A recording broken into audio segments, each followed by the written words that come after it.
Deep dive this week, Dr. Hannah. We have a new architectural map of Saudi Arabia that was launched by His Royal Highness the Crown Prince Mohammed bin Salman. And I wanted to go into this a little bit. I've become increasingly into Saudi architecture of late. So I was really stoked when I saw this. But Saudi Arabia is identifying and solidifying its heritage through new urban development guidelines that incorporate the kingdom's indigenous design traditions. It's a new map that shows different regions of Saudi Arabia and the Saudi architecture characteristics of those 19 different architecture styles, each inspired by the kingdom's diverse regions and cultural traditions. One thing that's just so cool about this, and I'll get into it in a second, but it sort of highlights in a way like the first impression of this map is that each region of Saudi Arabia is different. We often think of Saudi Arabia as a big country, but you're Saudis living in Saudi Arabia, but there is so much diversity within the kingdom. It's so much like the United States in that way, where you have different regions and they have different traditions and design and preferences for architecture. So it's really cool in that respect. But the initiative will serve as a guideline for developers and urban planning and those planning urban planning projects, ensuring that new developments complement their surroundings while integrating traditional architectural elements into modern designs. Prince Mohammed said, quote, such architecture blends our rich heritage with contemporary design thinking. We are enhancing urban landscapes and quality of life, as well as building an architectural framework that balances the past and present. This model will serve as a global source of inspiration for innovation in architectural design.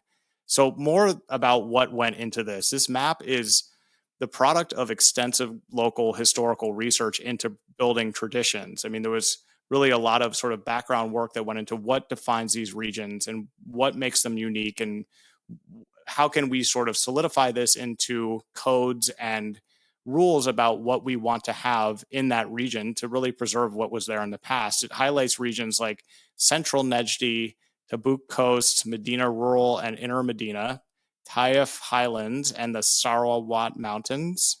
How did I do on those? Okay. Fine, right? Okay. Not bad at all. Really Not well. bad. Okay, there you go. If you're watching this segment, of course, we're going to have this map up for you to see. If you're listening to this, you can go on and just type in Saudi architectural map. It's awesome. Each style includes three design typologies, they call them: traditional, transitional, and contemporary. And this map sort of represents a new initiative, and that will be rolled out in phases, beginning in the cities of Al Essa, Taif, Mecca, No, and you Abha. got it right the first time. Okay. It is technically al-ahsa, but people say al-hasa. Okay, so me Some people say misspeaking it is sometimes ahsa. even better than getting it Yeah, the way that I think, my brain. they're And interchangeable. I say al-hasa, and I'm from there, so okay, well then, so you're the authority more than Lucian from McLean, Virginia. Initial, some Hasawis say al-ahsa. So okay, anyway, okay, I'm going to go with you on this one though. So okay, initial thanks. applications are focused on major projects, including government and commercial buildings. And actually, you see this already. You see it in Doria. You see it in other big buildings that are going in. But what's happening here is it's sort of being codified and systematically implemented everywhere. Implementation will primarily occur through partnerships with government agencies, engineering firms, and real estate developers. By 2030, the plan is projected to contribute more than 8 billion rials, which is $2.1 billion to the kingdom's GDP, and generate more than 34,000 jobs in engineering, construction, and urban development. So, taking this all in, here's just what I think about it and why I think it's cool. I think without any data to back it up at all, and this is a claim that I make as if it's, known to everybody, I think people really like to visit places that are unique and that have identity. They have like a soul. Like you're visiting not just a place because it exists, but because of its history and its identity and what it is, right? I think this is especially true for most types of tourism that Saudi Arabia is offering. Of course, you have like Red Sea. You have a few places where people are looking for the offerings and amenities that often come with beach relaxation, for example, where it's like, I need a white beach. I got to have a chair on the beach. That's one type of tourism. And most of Saudi tourism, either domestic or international coming in, is going into Riyadh or Medina or big cities. Tourism has a unique ability to shape one's perception of any place. And I think people that criticize Saudi Arabia often think very differently after they visit for the first time. At least that's my Yeah, anecdotal impression. This leads me, I think, to conclude that Saudi Arabia is definitely one of the most misunderstood places on earth. When people visit Saudi Arabia, and especially when they go to Diriyah or places that have history and heritage, and those that history and that heritage is not hidden, but it's celebrated and it's on full display. It seals in their memory and their perception what is different about that place. It's a criticism sometimes leveled against Dubai, right? Dubai is a global city, huge. It gets millions and millions of tourists every year, but you have to really look to find things that make it culturally unique from other big global cities. The beauty for Saudi Arabia is that it has tons of places like this already, all across the country, that are as they pretty much were a long time ago. So if you're developing these areas, you want to preserve that, and you want to have some sort of rules and structure around what you're preserving, and what fits and what doesn't. The decision organizes the magic sort of behind visiting a unique place with its own culture and identity, and then expands it from there. So I think what MBS, His Royal Highness, discusses when he's talking about the potential for value add the economy, I think in addition to jobs and other things created by this, I think it speaks to the value that will be created when you're visiting Saudi Arabia and its cities and towns, that it's more distinctively Saudi. And that is good for tourists. I mean, I think that tourists will visit Saudi Arabia in the years to come, and when they go to places like Diriyah, they really feel like they're in a place that does not exist anywhere else. Last comment I'll say about this. Sorry to ramble a little bit. It's deep dive though, so give me some space here. But last comment, two comments actually. Sorry, I already lied. One, it's really striking when you see a big house in Saudi Arabia's capital, especially in Riyadh, and it looks like a Greek temple or a French chateau. Like, I don't know, that doesn't look great. And I think it looks, it looks a little strange. It really stands out. I think in the United States, and especially in historical towns like the one that I'm living in when I'm here, these guidelines are actually laws. Like, these are real restrictions because they want to preserve the vibe of the place. Like, I cannot imagine going into the town council here and seeing the look on their faces if I told them, hey, I'm converting my coastal style house to Salmani. And honestly, I get it. That makes sense, right? It's nice to choose what your house looks like, but you're part of a community, and the community welcomes tourists, and the tourists want to be part of a vibe. That's why they come. Likewise, my house, if it were transplanted from here to Riyadh, would be kind of cool, but it would be a total eyesore over there. I mean, people are like, what is this monstrosity doing in Riyadh? And then this is the second last comment that I'll make, and I'm sorry to go on with this, but I really like Salmani style and the Nejdi style of architecture. Those are two different things, but they're distinctively Saudi. And combined with contemporary conveniences and touches, it's just so chic. We talked on a previous episode about Diriyah's Armani residences, and there will be non-Saudi elements in these designs, but they will fit into the larger design vibe. Like, you'll have the sort of governing style of that room, of the house, of the village, internal and external, but you'll have some things that are modern or more contemporary that weren't part of the design from a long time ago, of course. So there's so much to like about what this map does, and then what it sort of stands for for Saudis. I mean, kudos to the Crown Prince for doing this. I really think this is going to make a difference on the impact, a difference and have an impact, in the aesthetics of the kingdom over time. I think it's worth preserving. I think it's worth highlighting these things and cementing its presence, especially to visitors who are coming to Saudi Arabia. So, cool map, everybody. I really liked it. I think it's awesome. I think it's going to have a huge impact. Thank you so much. It was a super interesting deep dive, and I You're love so a map. welcome. Yeah. Do you love a map? Oh my goodness. Yes, I love maps so much. I think they're undervalued to a large degree. Maps are really cool because people think of a globe, right? And I have one right there. I love globes. I love maps in general. Most of the artwork hanging in my house is actually of maps. And what you can do with maps is exactly what you're describing. You can plot other things than just the location of a country and its borders and the cities that are in it.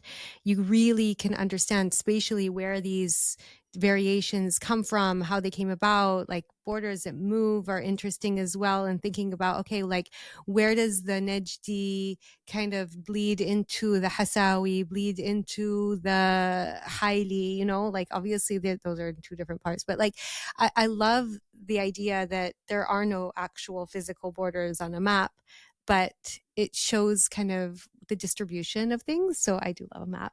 But I also think the architecture angle is fascinating because I also really love architecture. Me too. And I Yeah. think that it's it's one of those incredible things in the world where, you know, your art, your vision is massive, right? And it's there for everybody to see. It's not hanging on a wall, right? It's a, I think a just absolutely like striking way to express creativity. And as you mentioned, Saudi's so unique and so diverse and so different.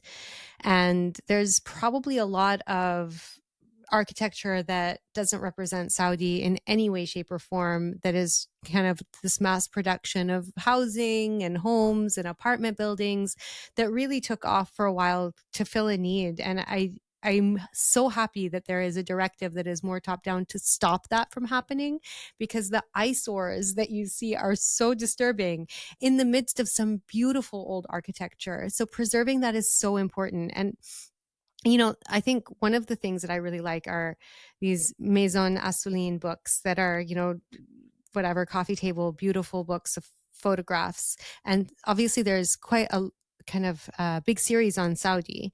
And in those, when you look at the photos of the old architecture, it's beautiful, and it's, you know, it's not necessarily the first thing you see. So I'm very, very excited that there's an effort to make sure that is what people see when they come to Saudi.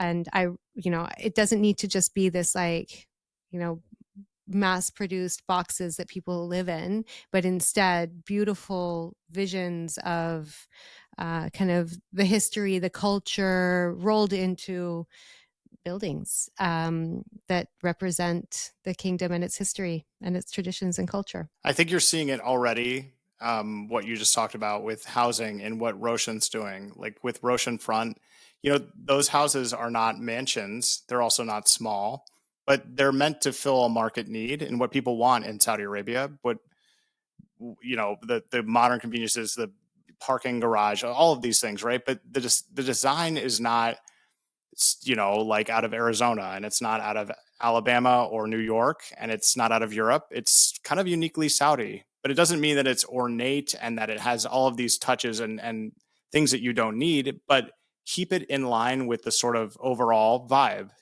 right? I mean, like Yeah. my parents' house in McLean is in a neighborhood, and now like people are tearing down the houses that are in that neighborhood because the land is valuable, and they're putting up these eyesore monstrosities. I cannot.